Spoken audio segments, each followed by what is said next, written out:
First இந்த recipe பண்றதுக்கு நான் 1 கப் அளவுக்கு வெள்ளை சுண்டலை நல்லா ஓவர் நைட் ஊற வச்சு எடுத்திருக்கேன். மினிமம் ஒரு 5 மணி நேரமாவது நல்லா ஊற வச்சு எடுத்துக்கோங்க. அப்பதான் ரொம்ப நல்லா டேஸ்டா வரும்.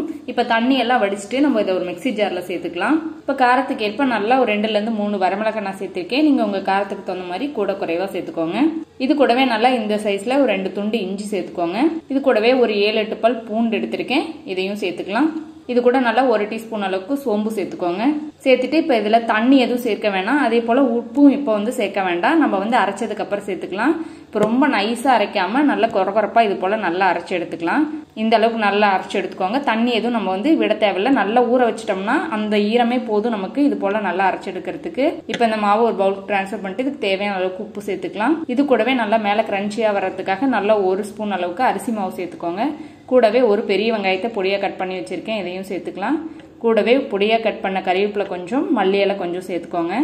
சேர்த்துட்டு இது எல்லாத்தையும் நல்லா ஒன்று போல அழுத்தி நம்ம பிசைஞ்சுக்கலாம். இப்போ தண்ணி சேர்த்ததுக்கு அப்புறம் லைட்டா தண்ணி விட்டு வரும். இந்த ஈரமே போதும், நமக்கு சரியா இருக்கும். நம்ம ஃபர்ஸ்டே உப்பு சேர்த்து அரைச்சோம்னா ரொம்ப சலசலன்னு ஆயிரும். பாருங்க இப்போ அழகா சூப்பரா நம்மளுக்கு உடனே பிடிக்க வருது. இது கரெக்டா இருக்கு. இது போல எல்லாத்தையும் நம்ம உருட்டிட்டு எப்போ போல கையில வச்சு நம்ம வடை போல அழுத்தி எடுத்துக்கலாம். அவ்வளவுதாங்க. எண்ணெய் நல்லா காஞ்சிட்டு இருக்கு. அவ்வளவுதான், சூப்பரா போட்டு பொரிச்சு எடுத்துடலாம். இப்போ எண்ணெய் நல்லா காஞ்சிட்டு இருக்கு. இப்போ இதுல போட்டுட்டு நல்லா எல்லா பக்கமும் ஈவனா திருப்பி விட்டு நல்லா வேக வச்சு எடுத்துக்கலாம். அடுப்பு நல்லா மிதமான தீயில வச்சுக்கோங்க. ஏன்னா சுண்டெல்லாம் நல்லா வெந்து வரணும்.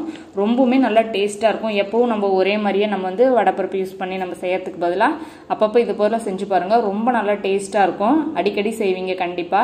நீங்களும் இந்த ரெசிபி கண்டிப்பா வீட்டில் ட்ரை பண்ணி பாருங்க. எப்படி வந்துச்சுன்னு சொல்லுங்க. உங்களுக்கு இந்த ரெசிபி பிடிச்சிருந்துச்சுன்னா லைக் பண்ணுங்க, ஷேர் பண்ணுங்க. நம்ம தெய்வாஸ் நலபவன் சேனலுக்கு சப்ஸ்கிரைப் பண்ணிக்கோங்க.